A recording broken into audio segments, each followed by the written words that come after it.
Yo les gars, on va faire une vidéo complètement différente que celle que j'ai l'habitude de faire d'habitude. Ça sera pas un what if, ça sera plutôt une vidéo sur l'histoire de Dead Rising. C'est un jeu Roblox très populaire en ce moment, où en fait le but du jeu est d'arriver aux 200 000 mètres ou 80 000 mètres. Ça dépend, bon. Du coup, voilà, c'est ça le but du jeu. Maintenant, je vais vous expliquer l'histoire. Alors déjà, pour commencer, nous allons raconter l'histoire du joueur qu'on incarne dans Dead Rising. En fait, c'est un habitant au Texas qui cherche à partir du Texas pour aller au Mexique. Bien évidemment, il y aura des zombies sur son passage, mais l'héros va pouvoir s'améliorer. Il aura des classes en fonction, il pourra revivre. Et en fait, c'est là que je vais en venir. En fait, qui nous fait revivre? Pourquoi on revit et pourquoi c'est une boucle? Pourquoi on fait tout le temps la même chose dans le jeu? Pourquoi il y a tout le temps les mêmes... Pourquoi c'est juste que les bâtiments changent? Pourquoi juste? Pourquoi on a l'impression de genre... on a l'impression de refaire la même chose, mais en même temps que non. En fait, dans Dead Rising, il y a une sorte de boucle. Et en fait, cette boucle, peut-être qu'elle va être intéressante pour la suite. Déjà, les héros, je vous ai dit déjà qu'il a des classes. Des classes genre revêtu de fer, cow-boy, mineur, médecin. Et ces classes vont l'aider ou sinon donner un désavantage. C'est à vous de décider la classe. Et bon, aussi, l'héros va pouvoir prendre du stuff.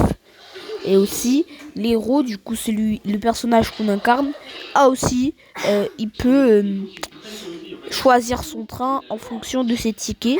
Ces tickets-là, on les trouve dans les banques. Et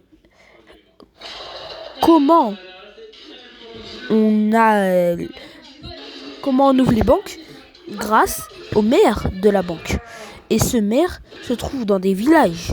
Et ça veut dire que là, avec le village, ça veut dire qu'avant, dans ce Texas, dans cette boucle Texas, avant, il y avait des humains. Mais maintenant, c'est devenu un monde de zombies. Un monde de zombies. Et du coup, les zombies, c'est eux. En fait, c'est leur monde. C'est leur ville, c'est leur pays, en gros.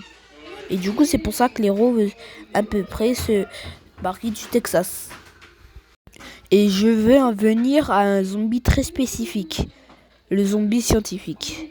Ce zombie est en fait un certain... en fait, il y en a plusieurs. C'était des scientifiques avant. Ils cherchaient à faire une expérience. Et une expérience sur pas n'importe qui.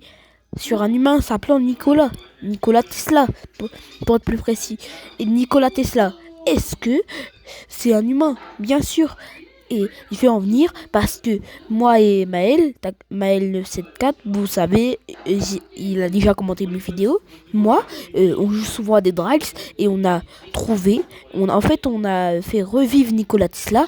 Et on a en fait trouvé une note, il y en avait deux, mais il y en a une en spécifique qui est intéressante. Et on apprend que Nikola Tesla était en fait un humain et qu'il a une équipe. Et là, en fait, je ne sais pas si vous arrivez à lire, mais sur la note en haut, nous apprenons que Nikola Tesla sait écrire et qu'il a une équipe. Et sur la note en bas, télégraphique, c'est écrit « Merci beaucoup pour le développement rapide. Nous commanderons 100 barils de votre dernier prototype Agent 15. » Agent 15, qui est en quelque sorte Nikola Tesla. Et on apprend que là, Nikola Tesla, en fait, c'est pas le seul. Il y en avait d'autres avant lui. Et peut-être qu'ils avaient fait un test sur un des leurs, un zombie. Enfin non, un humain qui s'est transformé en zombie. Un prisonnier. Et ce prisonnier, Goliath. Attendez, je vais chercher une photo et je vais vous la mettre. En fait, c'est lui Goliath. Lui, on le trouve dans la prison de Dead Rise. Et en fait, on comprend que c'est un prisonnier. Et en fait, euh, nous pouvons comprendre que c'est pas un humain normal. Enfin, c'est maintenant un zombie. En fait, on peut comprendre que les zombies, en fait, de base, ils sont en harmonie avec les humains. Parce que dans la prison, il y a aussi des humains. Et en fait, nous comprenons que, en fait, on peut comprendre que Goliath, en fait, c'est pas vraiment un zombie normal. C'est pas vraiment quelqu'un de normal. On voit que il est bien mastoc. En fait, on comprend qu'il y a des trucs, il s'est passé quelque chose. Les scientifiques ont fait quelque chose. De base, c'était juste un prisonnier. Et en fait, on peut comprendre. En fait, qu'est-ce qui bat facilement Goliath? Le pistolet de Nikola Tesla. Et pourquoi le pistolet de Nikola Tesla aussi bat facilement Goliath? Et du coup, on peut comprendre que eux-mêmes, eux deux, c'est deux pareils, deux prototypes. Et peut-être, je sais pas encore c'est quel prototype, peut-être que c'est le 14 ou le 16, je sais pas. Mais en tout cas, j'ai appris qu'en fait Goliath, c'est vraiment quelqu'un qui a un rapport avec Nikola Tesla. Bon là, je vais parler des vampires. Les vampires qui sont des ennemis qui peuvent se revendre. Et en fait, ces ennemis, les vampires ne sont pas vraiment très forts, un peu comme les zombies, mais il y a une classe vampire comme la classe zombie. Et la classe vampire, je crois qu'il est un peu mieux que zombie, même si les deux sont pas très ouf. Du coup, ces vampires, ils ont un centre, ils ont une base. Et cette base, c'est le château fort. Le château fort, en fait, ils le partagent avec les loups-garous. Et c'est pour ça que quand tu vas dans le château fort, il y a aussi des loups-garous. Du coup, les vampires ont une base. Les zombies n'en ont pas. Goliath dirige la prison. Et le fort est dirigé par Captain Prescott. Je vais vous montrer une photo de Captain Prescott, zombie aussi dans humain. Je vais voir si je peux trouver. Bon, j'ai trouvé une image du Captain Prescott. Là, c'est lui humain. Là, c'est lui humain. Quand on va au fort, un bâtiment en bois, celui qui dirige ça, c'est Captain Prescott. Mais il est en zombie quand on l'affronte. On comprend donc que avant, c'était pas des zombies. Avant, c'était des humains. Avant, ils avaient une vie normale. Mais on comprend que ça a été changé.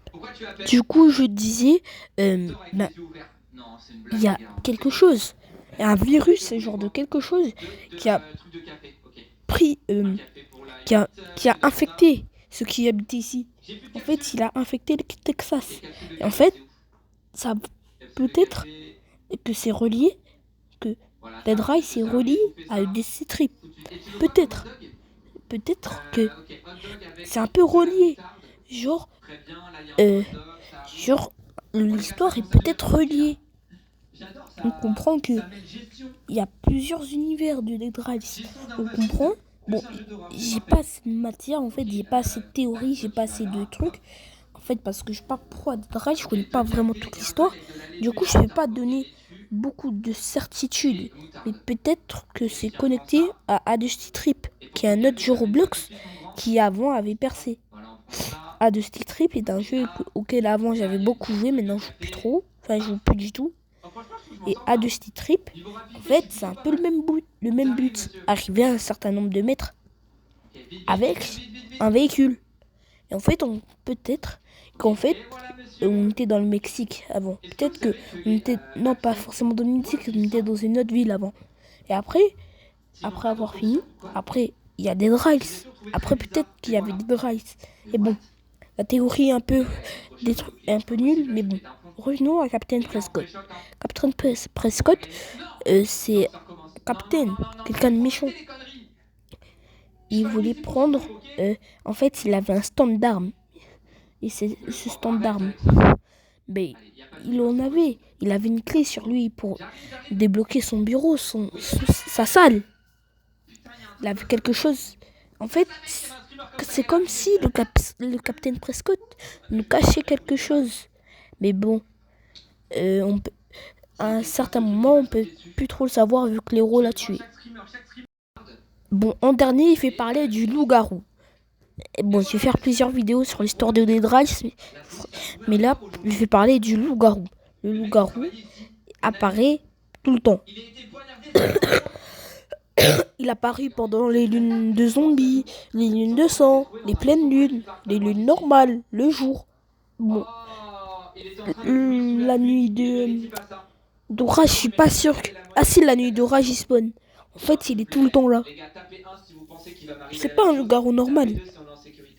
Peut-être que les scientifiques avant essayaient de faire... On fait des tests sur des loups. Et du coup, c'est passé comme ça. Parce que c'est pas le loup-garou normal. Ça peut pas être le loup-garou normal. Parce que eux, ils sont même là le jour. Du coup, aussi, ils ont une base. C'est aussi le château fort. Ils sont à peu près partout, genre dans les mines. En fait, comme si ils avaient un certain contrôle sur la map. Un certain contrôle. Et peut-être que même ils contrôlaient la boucle. Peut-être que c'est eux qui contrôlent la boucle. Peut-être qu'ils ont un chef. Peut-être que Dead Rise, c'est une histoire qui va encore plus loin que ça. Mais bon, c'est la fin de la vidéo. Du coup, j'ai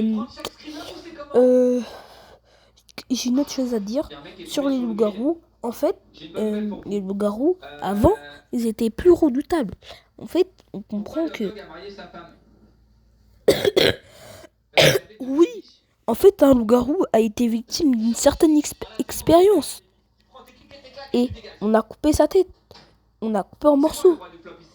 Et après, ils ont rassemblé tout ça et ont pris le cerveau de Nikola Tesla. En fait, les scientifiques sont des méchants dans l'histoire. Nikola Tesla n'est pas un méchant. En fait, c'est un gentil. Il essaye à se venger. En fait, on comprend que les scientifiques, les zombies scientifiques, sont des vrais méchants. En fait, peut-être qu'ils cherchent à avoir un contrôle sur tout le Texas, sur tout le paradoxe, sur toute la boucle. Et le loup-garou, peut-être qu'en fait, ils sont victimes. Peut-être qu'ils contrôlent pas, mais qu'ils sont victimes. Parce que ils subissent plein d'expériences. Parce qu'en fait, même avec Goliath, on peut remarquer que Goliath a un physique bien...